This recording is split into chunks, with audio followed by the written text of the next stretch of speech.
Okay, so welcome back to you guys. We're going to move into this next topic, which will take us all the way up to lunch, which is eliminating the pollution of conceit, creating humbleness to dissolve the ego.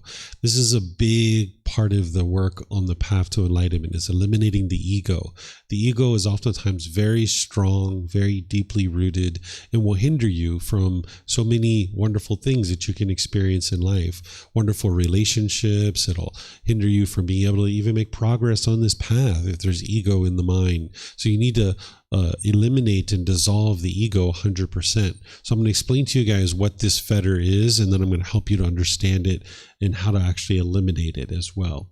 So as always, you guys are welcome to ask questions as we go. So just let me know if you guys have questions. So what conceit is the arrogance, the pride, the judging, the measuring or comparing as being superior or inferior to others. This is where the mind puts itself above others or below others. And where this is coming from is our animal existences, because in the animal realm, we needed conceit. We wouldn't have been able to survive without it. When we were a pack of wolves, we needed to know who's the alpha male, who's the alpha female, because they're going to teach us how to hunt and survive and be better and better wolves and help our pack get really strong. If we were elephants and we didn't know who the matriarch of our herd was, she was the one who was showing us where the food is, where the watering holes are, where the migration paths are. If we didn't know who was above us in the animal realm, we would have never been able to survive. We would have just been a lone elephant wandering and roaming in the jungle, not knowing how to take care of ourselves, right? So this pecking order that is in the animal realm, it's needed in order to have survival. And when we come into this human realm, the mind has been conditioned with this conceit and having this pecking order. So now when an individual goes into a social situation, the mind is looking for a pecking order. Who am I above and who am I below? And this really taxes the mind and really burdens the mind and hinders you from being able to practice something like loving kindness with all beings around you. So getting rid of this conceit is a very important part of the path to enlightenment, so that you're not putting people above you and below you and hindering you from having sustaining and satisfying relationships. Oftentimes when people hear me talk about judgment, they get confused and they think that decision making is judgment. They say, before you walk across the street, you need to judge whether or not it's wise to walk across the street. Well, what that is a practice of discernment and wise decision making. Judgment is attempting to determine what is right or wrong for another person and placing oneself above others with arrogance or pride, comparing yourself to be superior or inferior to another person, and trying to declare what would be wholesome and unwholesome or good or bad for other people. Judgment is based in conceit, and judgment, it needs to be eliminated in order to attain enlightenment. Because if you're judging other people where you're putting yourself above them or below them or trying to determine what's right or wrong for other people, that's going to hinder you from being able to experience enlightenment. But what you would like to do is practice discernment. That's wise decision making, which is based in wisdom. And this actually needs to be cultivated and developed in order to make your way to enlightenment. So this conceit is where the mind's arrogant, prideful, measuring and comparing, putting yourself above people or below people. And putting yourself below people is actually just as problematic as putting yourself above people. Because when you put yourself above people, you'll be boastful and arrogant, pushing your chest out. But when you are putting yourself below people, you'll feel diminished. You'll feel like less of a person. What we're starting to talk about here is the ego. During the lifetime of the Buddha, the word ego didn't exist. So he talked about personal existence view and conceit. And it's actually really helpful to think of it in these two ways, because what these things are and the symptoms of them and how to eliminate them is actually different between personal existence view and conceit. But what we're doing is we're combining these two things and calling it the ego. But if you separate these two things out, you'll be able to see the ego more clearly. Oftentimes when people are talking about the ego, they're talking about this, conceit. But ego is comprising also personal existence view as well. So you need to be able to see it separately like this, because the symptoms are different and the remedy or the solution is different. So let's just talk about the ego a little bit. What ego is it's a collection of experiences from the past and our future expectations of ourselves. This is where an individual has accumulated certain thoughts, ideas, perceptions that an individual has of their self-image or their self-identity. And the ego will typically contain arrogance, pride, judgment, measuring and comparing as being superior, inferior to other people. So as I mentioned, the Buddha didn't have this word available to him, so he taught personal existence view in Conceit, which is actually really helpful because these are two different things. So it's important to understand them as two separate things. Remember that personal existence view is where the mind's clinging to a self-image or a self-identity, the physical body or the mind, thinking that this is who you are. And you need to eventually get to the realization of non-self, where you realize that none of these things are you. Because as long as you keep clinging to this, the mind's going to continue to experience discontentedness. And then you need to understand what conceit is, which is arrogance, pride, judging, measuring, comparing, thinking of yourself as superior, inferior to other people. So whenever I use the word ego, I'm talking about both of these things combined. But then in certain situations, I will separate it because it's important to separate it and know the difference between the two. So what the ego is doing is it's projecting its unwholesome qualities onto others. Then it will read that reflection coming back as coming from the other person when in reality it's coming from your own mind. I'll give you some examples of this. Let's just say you're in a business meeting and somebody walks into the room, and maybe this male or female has some really nice clothes on, really nice jewelry. Maybe every one of their hair is in exactly a wonderful spot. And maybe they just walk in smelling so great, looking so great. Their skin complexion is amazing, and they walk into the room. Maybe what you think when they walk in, you're like, look at them trying to look so handsome. Look at her trying to be so beautiful. Well, that's your own mind that's doing that. The only thing that actually happened is somebody walked into the room. That's all that's happened. But the mind's ego is going to cast that onto other people and read that reflection as coming from them when reality is coming from your own mind. So in this situation, it's really that individual that wants to look beautiful to other people or wants to look handsome to other people. And now when somebody who is truly handsome or truly beautiful walks into the room that they consider to be handsome or beautiful, now they look at that person, look at them. Don't they think they're so special, trying to look handsome or trying to look beautiful in front of everybody?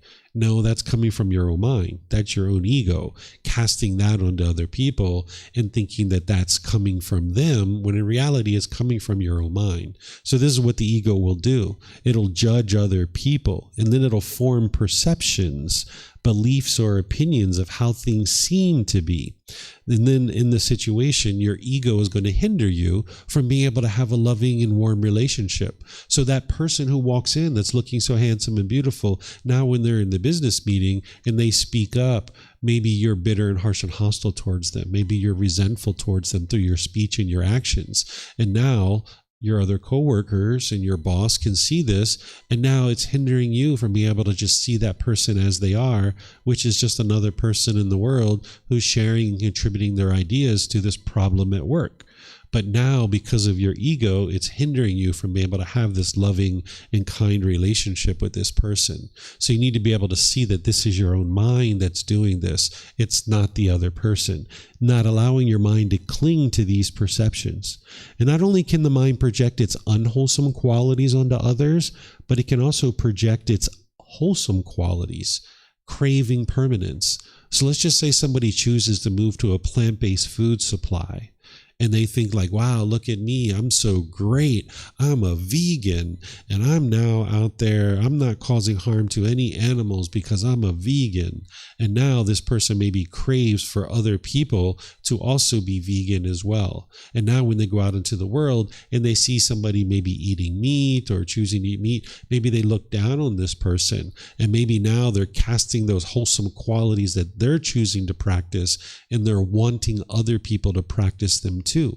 They're having this craving, this longing, yearning for everyone to do things my way. And this is the ego, that there's certain wholesome qualities that are in the mind, and now the mind is wanting other people to do those same things as well. And that's coming from the ego, instead of realizing that everybody's on their own journey. Everybody's taking their own time, taking their own pace. No one's in a race or a competition with each other, but instead this person wants everybody to be at the same place as they are, which is choosing to eat plant-based food. And that's just hindering you from being able to have harmonious relationships with people. Because when your ego is coming out and you're being arrogant and prideful and boastful towards people, they'll just push you aside. They won't be interested in spending time with you, right? They'll essentially alienate you, right? So this is hindering you from being able to have harmonious relationships. So essentially, you guys can't see it here, but you guys can see it online, is the ego serves no purpose. It's not helping you in any way whatsoever. It's not helping you to accomplish any beneficial results.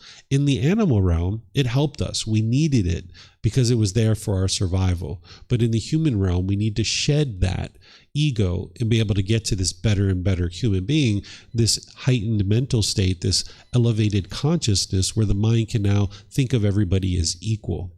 Because when you have ego and you walk into a certain social situation, you'll be measuring and comparing people and constantly trying to figure out who's above me or below me. If you've ever been to like a party or a social event, people might go around and say, "So what do you do?"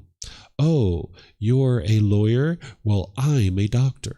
Right? And people are kind of measuring and comparing themselves based on their occupation or their education or their social status or how much money they have or how big of a house they have or what type of car they have or what type of clothing they have. And now people are measuring and comparing. And now in a certain social situation, you're going to talk down to some people.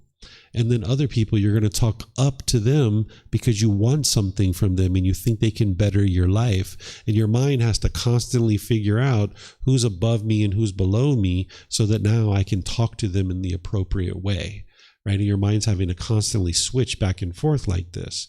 And this is a big burden to the mind, and you can't be peaceful and you can't be joyful.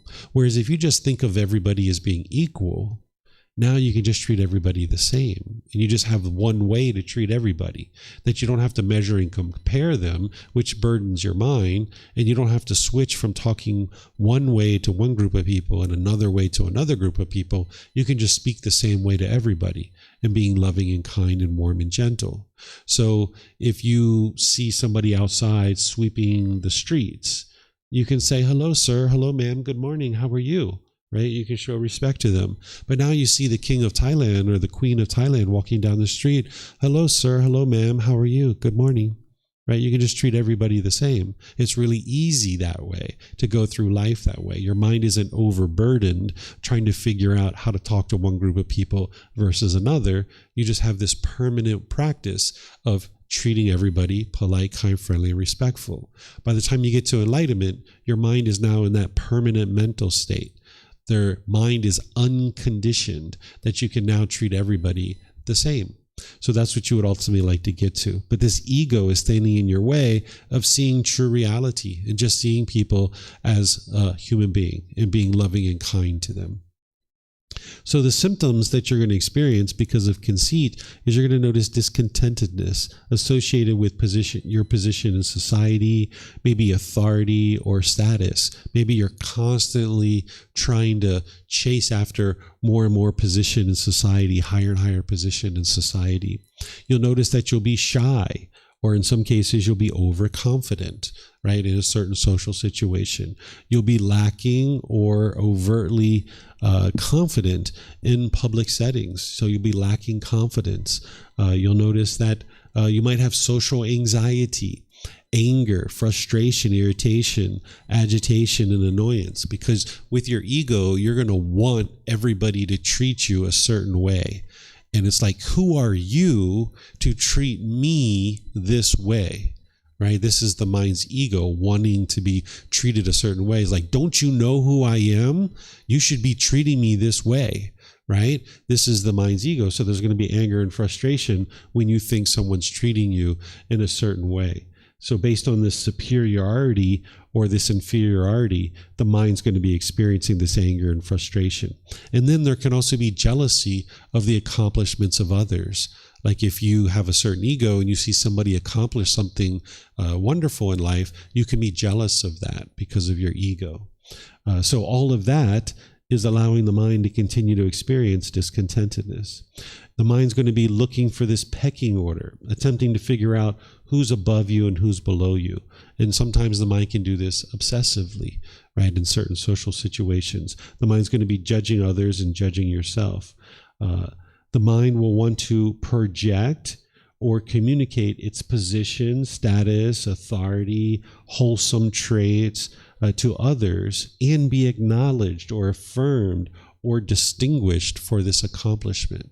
Right? You might go into a social situation trying to boast and be arrogant and prideful about the things that you've accomplished, telling people what your education level is or what your position is at a certain company or society. You might see this on Facebook or social media, Instagram a lot, where people are kind of boasting about what it is that they've accomplished in their day-to-day life. Maybe certain degrees, certain new positions in their company. They want everybody to know, like, look at me. I'm not just a lawyer anymore. I'm a senior partner at this law firm, right? Or I'm not just a med student anymore. I'm a doctor of pediatrics. Look at me. Aren't I so great?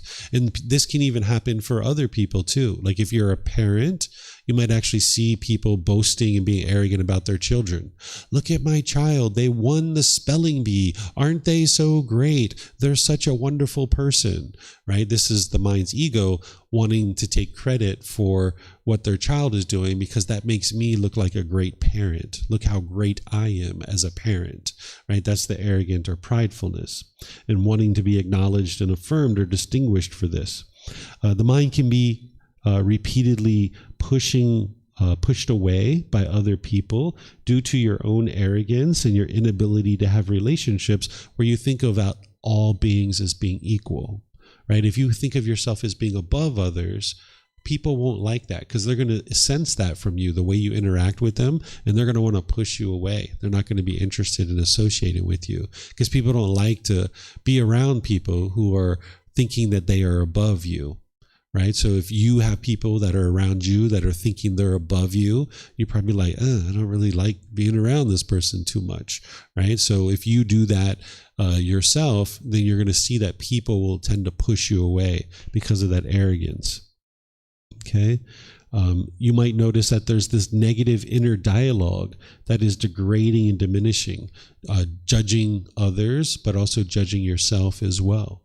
You might notice that you joke in a diminishing and degrading way about yourself or others, right? You're being degrading or diminishing to others because the ego is going to want to push people down instead of lift them up.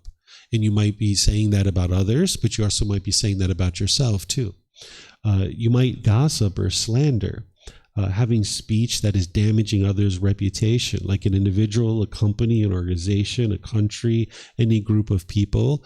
And gossip and slander is whether it's true or false. Even if it's true that this company or this person is doing things unwise, you gossiping and slandering is trying to push them down and make yourself look better, right? And if there is no self, why are you taking pride in this, right? So you don't need to push people down to make yourself look better. Just do what you're going to do in the world and be pleased knowing that you're making wise decisions. You might notice this pridefulness or boastfulness where the mind is showing off, especially to those who you think are better than you, thinking certain tasks are below you and maybe being unwilling to do certain tasks. Like maybe you think like cleaning a toilet is below you, or washing dishes is below you, or getting down on your knees and scrubbing the floor is below you. And maybe you won't do those things. You think that's for other people, and that's the mind's ego. So if there's certain tasks that you think are beneath you, this is the mind's conceit and pride. This is the mind thinking that you're better than that.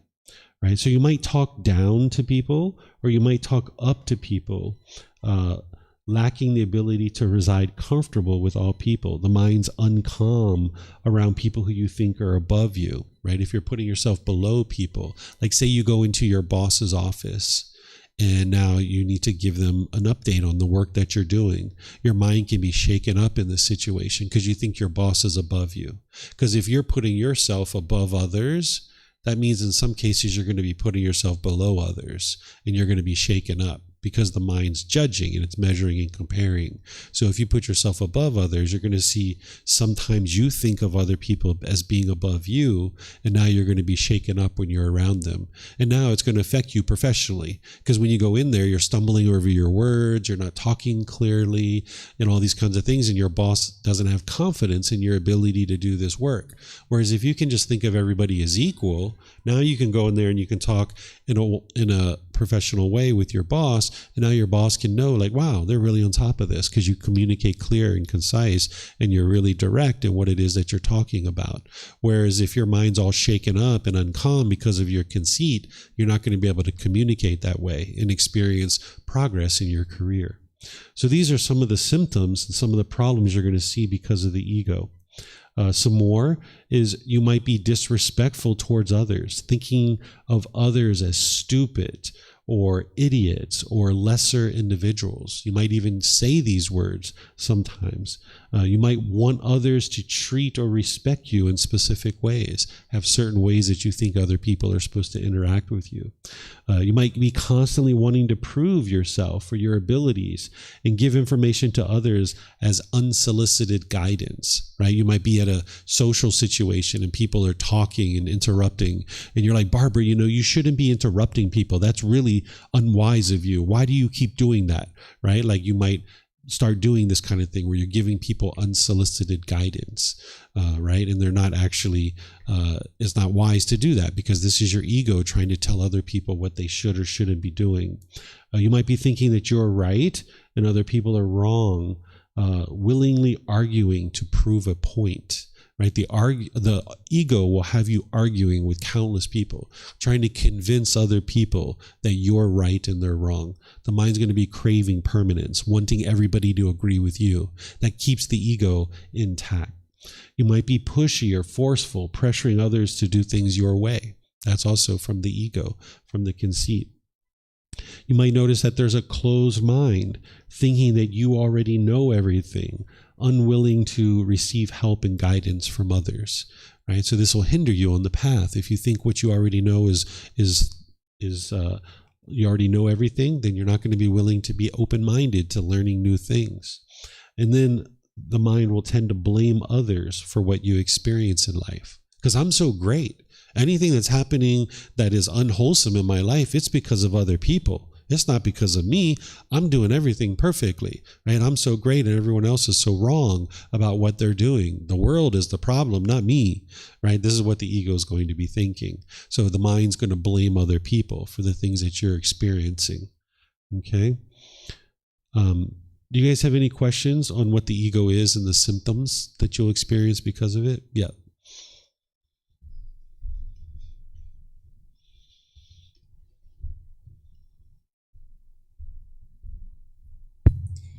In the first point, I think like 3 slides before, where we may be judging others but projecting, projecting something. Can we, could I think, for example, this person is trying to show off without actually me trying to show off? Say again. Can you notice that someone else is trying to show off? Is that what you're saying? And not coming from my own mind. It is possible that as you get rid of your conceit, you're going to see very clearly when somebody else is having conceit, but you need to be very vigilant that your goal in this life is not to determine if someone else has conceit or not. Your goal is to eliminate your own conceit. So a teacher, in the role of being a teacher, we need to help a student to be able to see their ego. And a student is coming to us for guidance to be able to get that help. That's one of the reasons why students come to learn the teachings of the Buddha, because they need a teacher to help them see the things that they're not seeing themselves. But in your day-to-day life, you're not interested in going around and telling people that they have conceit, or even judging that people do have conceit, right? So like when I go out in the world with in my personal life with my family or friends or stuff, I'm not pointing out people's conceit, right? I'm not saying, hey, look, that person has conceit, or, oh, look at this person, they have ego. The mind's not doing that. But here with the students, I need to help them to be able to see their own conceit, because they're most likely not seeing it themselves. So you're not interested in going out and telling people that they have conceit, or even judging whether they do or they don't have conceit. Just focus on eliminating your conceit, because going out there and judging other people as having conceit is actually coming from your own conceit of judging that person. Make sense? Yeah. Mm-hmm. But you will get to a point like when it's been 1 year, 2 years, 3 years, you know your mind is enlightened, you're not experiencing any discontentedness. You'll be able to see other people's conceit, but you're not going to say anything to them about it. You're not there to teach them or help them to understand it. You're just friends hanging out, or you're just going to the store to buy something, and you're just buying something from the cashier. You're not there to point out other people's conceit, but you'll see it very clearly, and you'll know that it's not coming from your own mind, because it's been 1 year, 2 years, 3 years. You haven't had any discontentedness whatsoever, so you'll know that it's not from your own mind. Mm-hmm. Okay, so let me just check one more thing here online to see if we have any questions. I don't see any questions. Let me check Facebook one moment.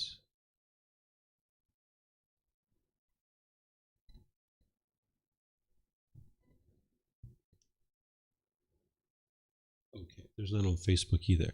Okay, so now we can go into the remedies and the solutions for conceit, because you're going to need to work on this consistently over a long-term period. And even though this is one of the higher fetters, you can actually be working on this right now, because it's going to take a long time for your conceit to actually be eliminated. It's going to be multiple years before you actually eliminate the ego. So it makes sense to actually start really early on in your journey to be working on getting rid of your conceit.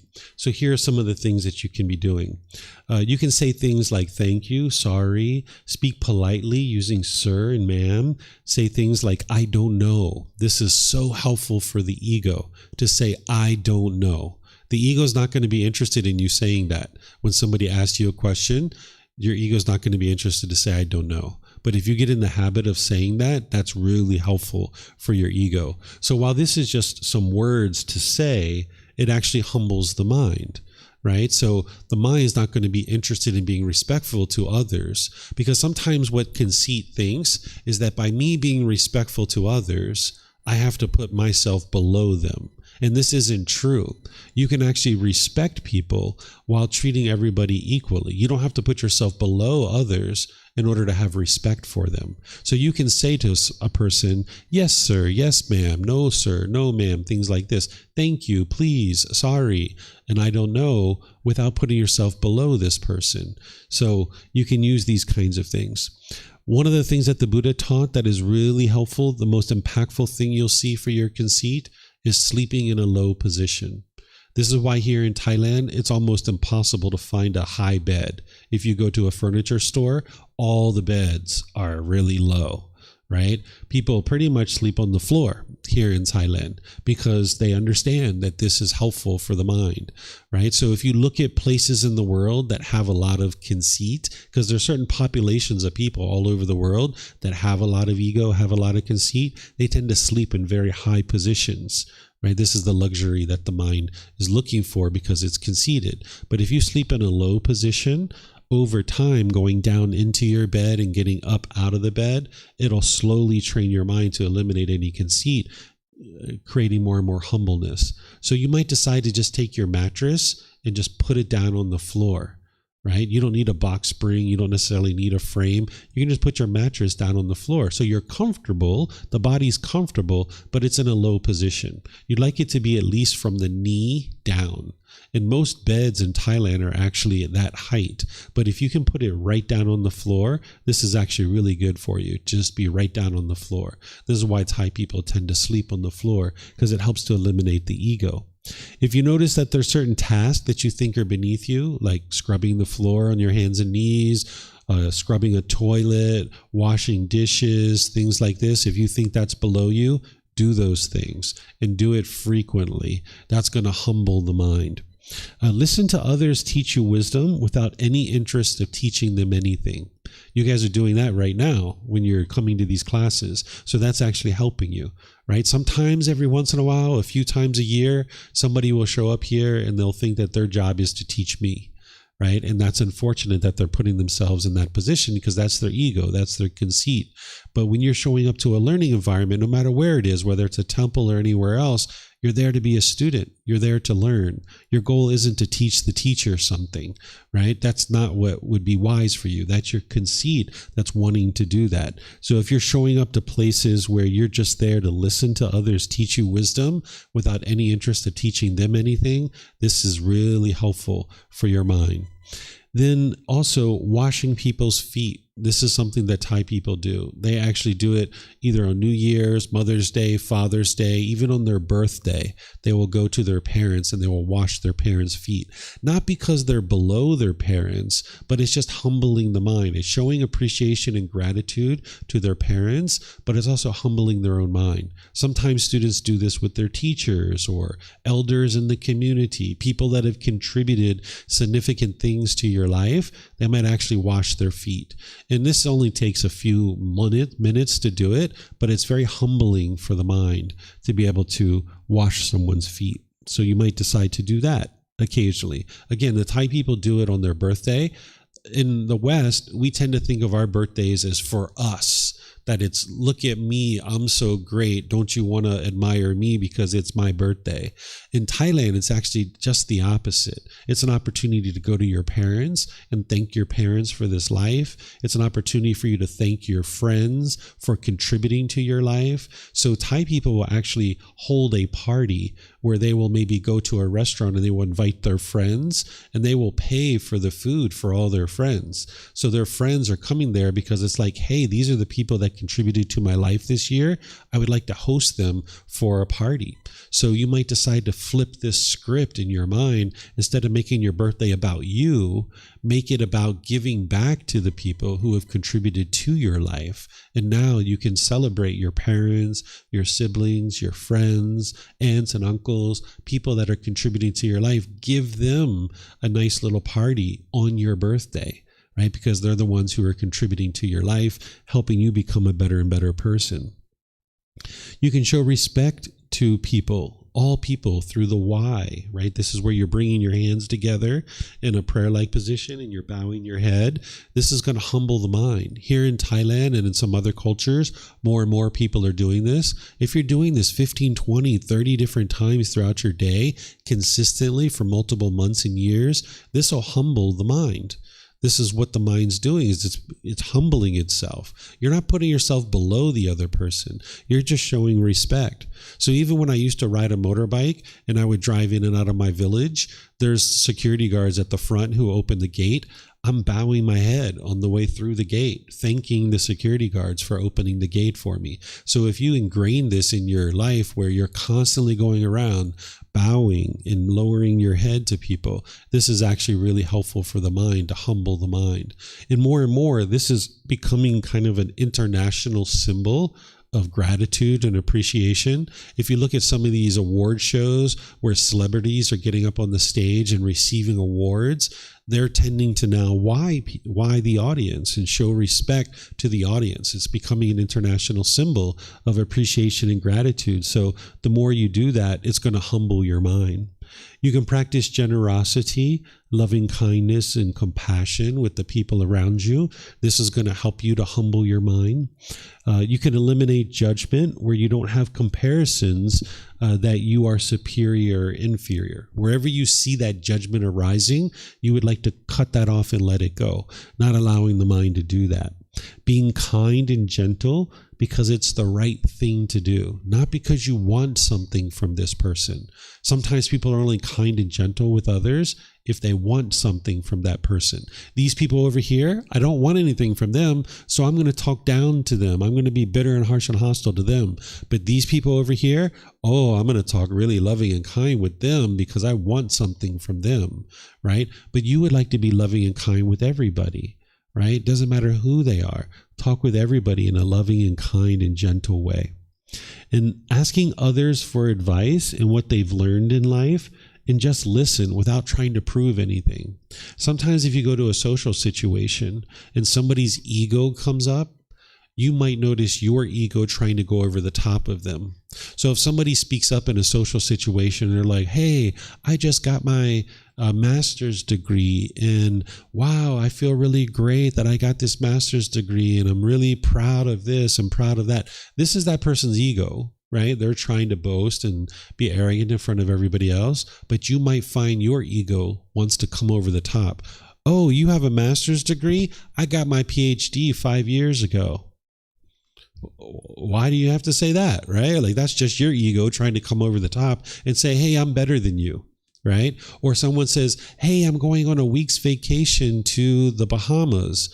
Oh, really? Yeah, I take a 5-week vacation every year to the Bahamas, right? Mine always wants to be above this other people. So when you see other people's ego rising, your ego might want to come over the top, and you're going to need to cut that off and let it go.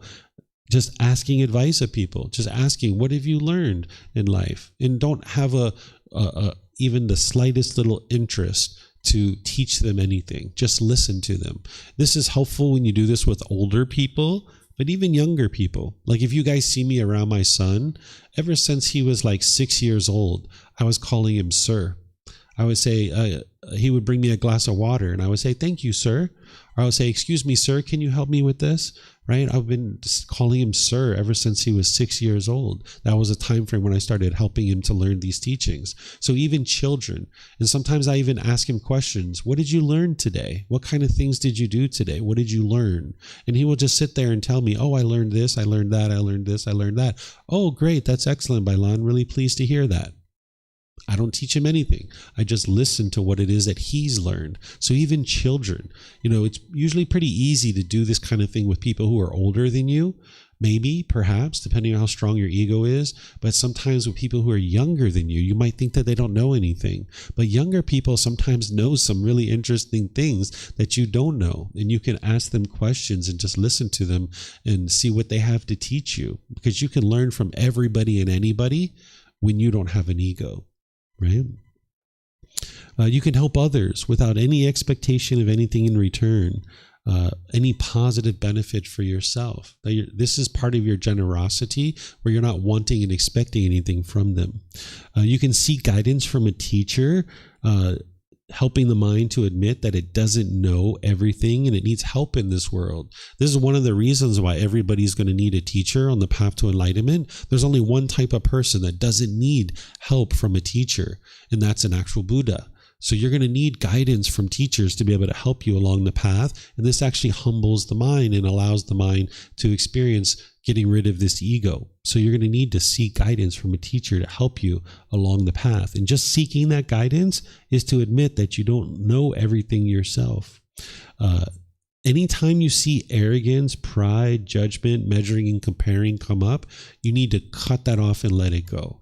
Cut it off and let it go. Even your mind's just thinking it. You're walking down the street and you see somebody and you're like, whoa, look at her shoes. Don't they look? Oh, cut that off, right? You haven't said anything. You haven't done anything. Don't even allow your mind to think that conceited thought. Of course, if you're saying something or you're doing something that is based in conceit, you'd like to cut that off and let it go, even if it's mid-sentence. But even if your mind's thinking conceited thoughts, just walking down the street, you need to cut that off and let it go.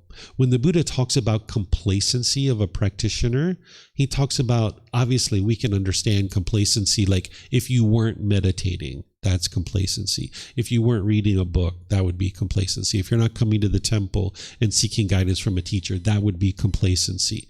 But the Buddha talks about complacency all the way to the level is if you have an unwholesome thought and you do nothing about it, that's complacency. So if you're walking down the street and you have an unwholesome thought and you do nothing about it, that's complacency. Your mind hasn't applied right effort to cut that off and let it go. Because if you allow your mind to have that unwholesome thought, it's just going to continue. Your mind's going to stay wired that way. So you need to get to the point where you're so diligent and determined to get to enlightenment that anytime you see even the slightest unwholesome thought, you cut it off and let it go.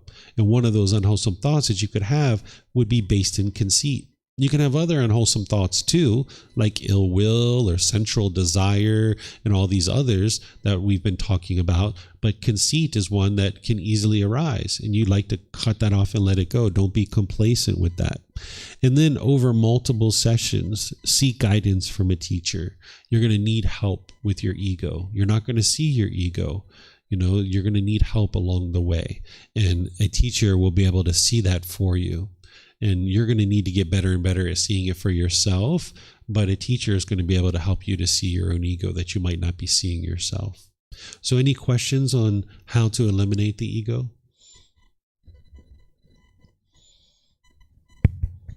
Yeah. As about to seek guidance of a teacher, helping the mind to admit to itself that it does not know everything and needs help in this world. You said only one person don't need a teacher, and it's Buddha, historical Buddha, right? What you said, did I get it right? That you said for every other people besides the Buddha, they need a teacher. Yes, that's right. Can I consider this teacher, for example, for me, to be a Buddha? So I consider my teacher. I consider Buddha as my teacher. I mean the historical Buddha. Or you mean it should be a living person? You're going to need a living teacher in day-to-day life, because you're going to need someone who's either attained enlightenment or very close to have attaining enlightenment to then be able to teach you how to attain enlightenment. You're not going to be able to figure it out just by reading books. You're going to need to actually get help from a teacher. That's what you're doing right now by even asking this question. You're getting help from a teacher. You're not going to be able to figure out this path to enlightenment on your own. So you're going to need a real life living teacher that is alive at the same time as you to be able to get to enlightenment.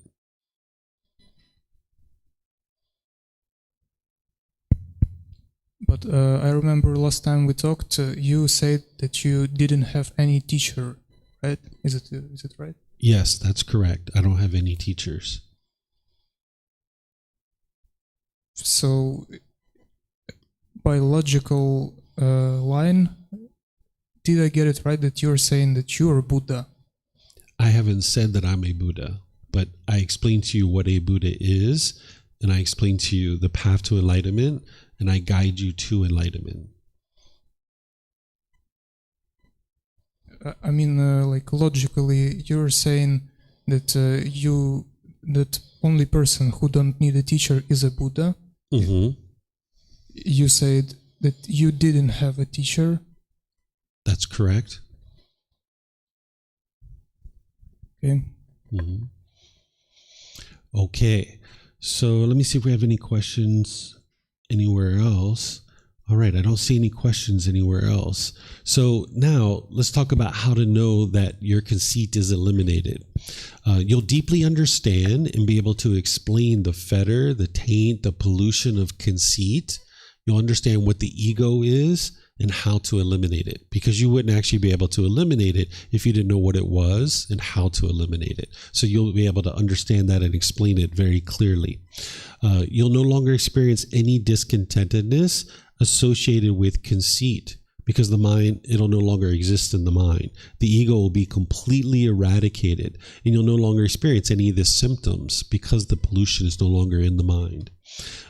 You won't be judgmental towards others, looking to put yourself above them or below them. You won't have this degrading or diminishing inner dialogue for yourself or towards others either. You'll be open-minded with willingness to learn I can't see everything I wrote here. A willingness to learn from others without any kind of superficial criteria, which would preclude you from thinking that what you have to teach is important, right? You need to be able to get to the point where you have an open mind and you're willing to learn from other people, right? Understanding that you don't know it all. By the time you get to the point where the mind no longer has conceit, you'll view all beings as being equal, and you'll treat all beings as being equal. Not just human beings, but other beings too, that you'll see animals as being equal, right? Even though they're in a different realm and their mind can't be cultivated to the same level as a human being, you need to be able to see all beings as being equal, including animals. This is why people who tend to get to this point in their practice, they're no longer doing things like necessarily eating animals, right? Oftentimes people are going to try to move away from that, seeing that all beings are equal. You'll be polite, kind, friendly, and respectful towards all beings, where the mind will no longer have an interest in arguing or attempting to argue with others. That interest to argue with others is the mind's conceit, that thinking that I know what's right, other people are wrong, and now I need to convince them that I'm right and they're wrong. And this just keeps the ego intact, right? You're not interested in arguing with anybody. You're not going to solve anything by arguing with somebody. You need to have discussions. That's what's going to help everybody to understand more and more things about the world.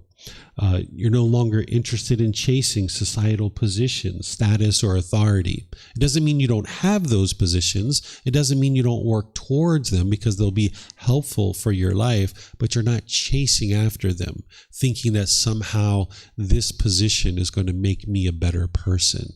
Instead of chasing, you're just gradually working towards certain goals, objectives, or interests. You won't have any interest of projecting or communicating your position, your status, your authority, your wholesome traits, or for others to acknowledge, affirm, or recognize your accomplishments. Again, this is what typically you'll see on social media. People are, out there posting, look at me, I'm so great, look what I've accomplished.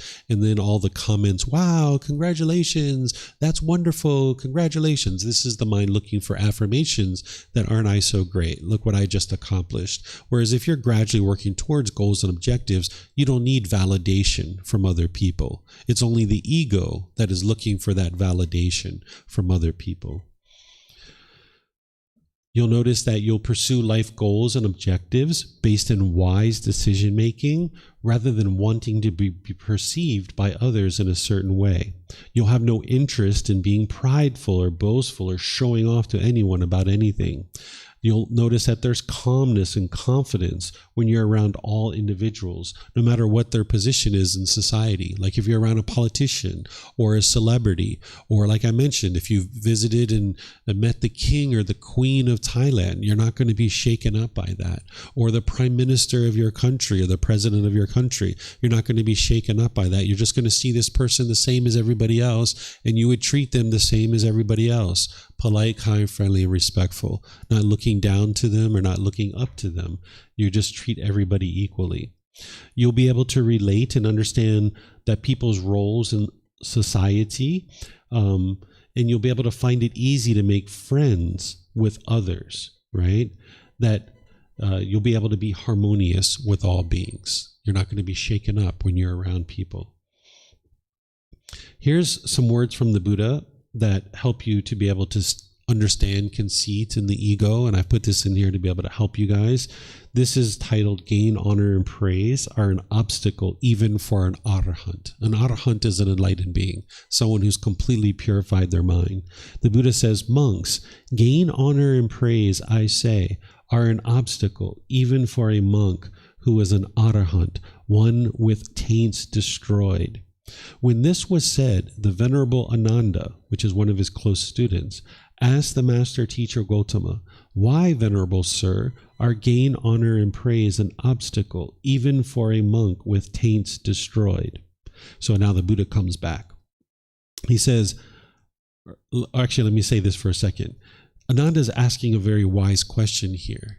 Right? The Buddha, at the first part, he says, gain, honor, and praise, I say, are an obstacle, even for a monk who is an arahant, one whose taints are destroyed.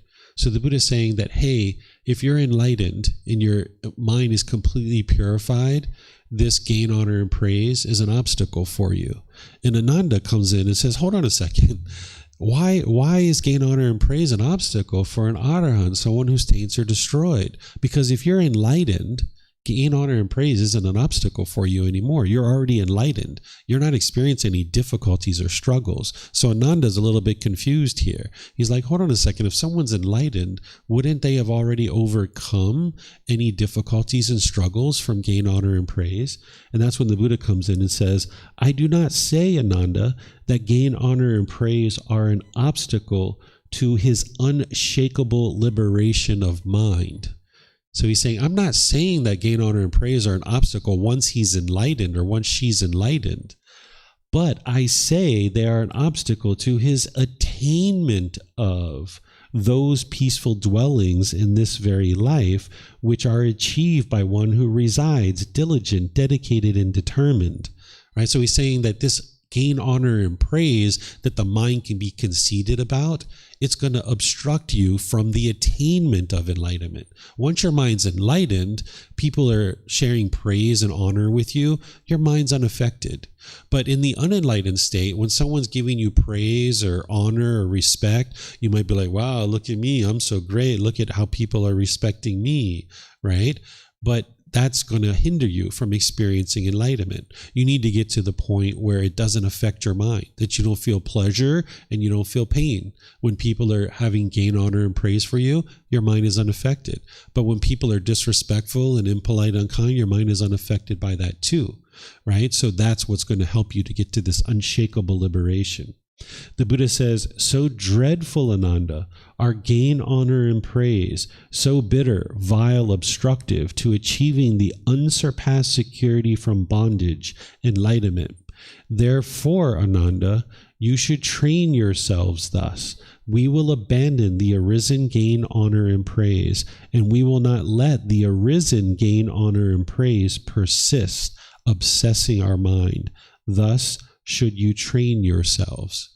So as you're going through life, people are going to praise you. People are going to give you honor for certain things that you're doing, especially as you become more and more enlightened. People are going to say, wow, you are so kind. You are so friendly. You are so thoughtful. Wow, I just really enjoy spending time with you. You are so wise. You're going to hear these kinds of things from people. And if you allow that to obsess your mind, you're going to poke out your chest and walk around feeling boastful and prideful. But you need to understand that when people are saying those things, that's their opinion, but don't allow it to obsess your mind. Just maybe be thankful. Hey, thank you so much. I appreciate your kind words, but don't allow it to obsess your mind. Just move on with your day, right? Just like the wind is blowing, okay, people are going to say honorable and respectful things about you and what you're doing in life, but just move on. Maybe be thankful and appreciative for those words, but just move on. Don't allow it to obsess your mind. Because then when somebody else is saying degrading and disrespectful things, you won't experience painful feelings. If you allow your mind to get pleasant feelings over here, when someone's being respectful and honoring you, when someone's being disrespectful and dishonorable towards you, you'll have painful feelings too. So you need to get to the point where your mind is unaffected by either of these, right? So that's what the Buddha is teaching you here. So the last thing I'll share on this is it's important to always and forever develop your practice to eliminate the ego and never assume that it's been extinguished. Because if you convince yourself that the ego is extinguished, that's when the ego will creep back in. Because you'll walk around thinking like, wow, look at me, I don't have ego anymore. That's your ego, right? The ego is essentially like a bad tenant. If you have a house and you're renting a house and this tenant doesn't pay you any money for multiple weeks and months, it's not giving you any benefit. But every time you show up and you ask for your rent money, they convince you, oh, the check's in the mail, or I'll give it to you next week, or I just got to get this money from my brother and then I'm going to give it to you in 3 days. This tenant is going to always figure out a way to stay in the house, right? Where your ego is the same way. It's going to keep trying to convince you that it's not there in order for it to stick around, right? So your ego is going to constantly try to convince you that you're more enlightened than you really are. Your mind's going to try to convince you that you're in the first, second, third, or fourth stage of enlightenment. In reality, you might not even be in the jhanas yet, right? And the mind's going to constantly be trying to convince you that you're more awake and you're more enlightened than you really are. And if you think that your ego's, oops, let me turn this off.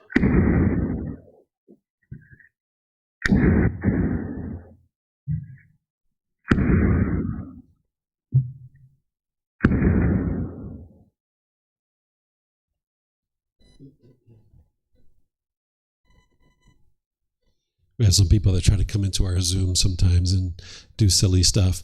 So if you try to convince yourself that your ego is gone, then when it actually arises, you're going to miss it, right? It's kind of like the game Whack-A-Mole. If you guys have ever played that game, Whack-A-Mole, where the moles are coming up and you've got a mallet and you're trying to hit them and knock them down.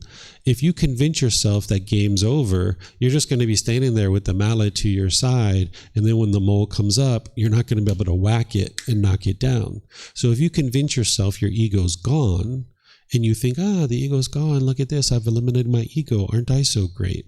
Well, then that's your ego arising, and you're not going to see it, and you're not going to be able to knock it down. So you would like to stay vigilant and dedicated to eliminating your ego at all times. So whenever you see your ego popping up, you need to knock it down and knock it down and knock it down. And this is going to help you to be able to get rid of it. So what I encourage people to do is never convince yourself that your ego is actually gone. Just stay dedicated and diligent to always working to spot it when it's arising and cut it off and eliminate it when it is arising. Because that's what's going to actually lead to the elimination of the ego. Because the ego is going to keep trying to figure out a way to stick around. Because it's like that tenant. It's not giving you any benefit, but it's going to keep trying to stick around. Okay? So any questions on this? Anything you guys would like to ask? Yes. Mm-hmm. I find it difficult to know the difference between being humble and belittling yourself. Sure. Being humble is to be able to see yourself as equal to everybody, and that your mind isn't putting yourself above others, that you're not riding on a high horse or a high elephant, going around with your chest poked out and being boastful. That you just see yourself as equal, not above or below anybody. Belittling yourself is to put yourself below others, right? And that's now degrading and diminishing yourself. That's part of the conceit. The mind's putting itself below others. You're belittling yourself, thinking yourself as less of a person. And if you're doing that to yourself, that's the conceit, because the conceit will put yourself above people. That's what people are typically familiar with, but it will also put yourself below others too in certain situations. So you're just interested in seeing everybody as equal. So being humble doesn't mean you belittle yourself. It just means that you just see everybody as equal and you don't allow your mind to go above other people.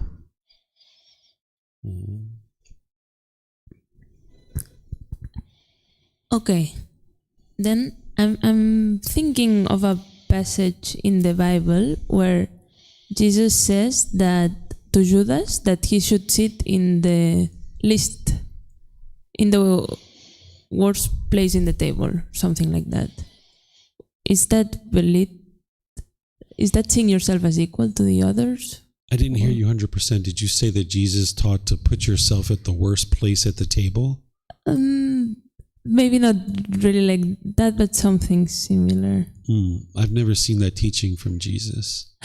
So when they were gonna sit in a table, and Judas goes and sits in the best place, I think. And then I think Jesus says that. So there's no harm sitting in the best place, but it's when your mind thinks you are the best person at the table, that's your conceit. Okay. Right? So I think I gave you guys this example earlier in the retreat where there was a student who one time came to me and was telling me about her daughter. Her daughter was very young at the time, thinking that she was so great. And she said, how do I help my daughter understand this conceit? And I said to her, well, tell your daughter that mommy thinks you're special. Mommy thinks you're a great person and you're a wonderful person. But the moment your mind thinks that, that's your conceit. That's your ego. So other people will think of you in a certain way, but you don't need to think of yourself that way. So just because you're sitting in that nice spot at the table, that doesn't mean your mind needs to think of you as being the best person at the table. So just sitting in the nice spot doesn't mean anything. You can sit at that nice spot. In fact, people might even offer you that seat. Okay, I'll sit there, but that doesn't mean I'm the best person at this table. Mm-hmm. Yeah. You have a question? Yeah.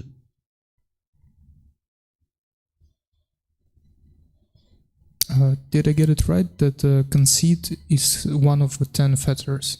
Mm-hmm. And did I get it right that you say that you should always be aware of your conceit arising to like hit it? Yes. And even if a person is already arahant, he need to be aware of it, and if it arises, he should hit it, right? If someone is an arahant, they're not going to have conceit, and it's not going to arise because it's not there. But in order to get to be the point where the mind is an arahant, you're going to need to be vigilant to always be aware of it. Because if you're not aware of it, if you convince yourself that you are an arahant, when it arises, you're not going to see it.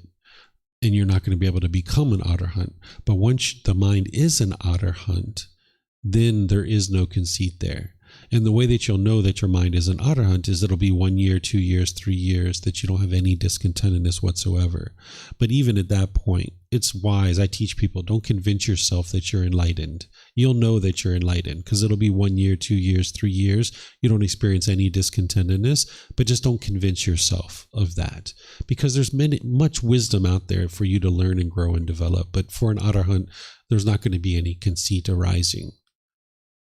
So you just need to be vigilant and continue to be vigilant. And then when you see it's 1 year, 2 years, 3 years, you don't have any discontentedness whatsoever in your mind, you'll know that your mind's enlightened, but just don't convince yourself of that. Just continue to cultivate wisdom about all things, all throughout your life.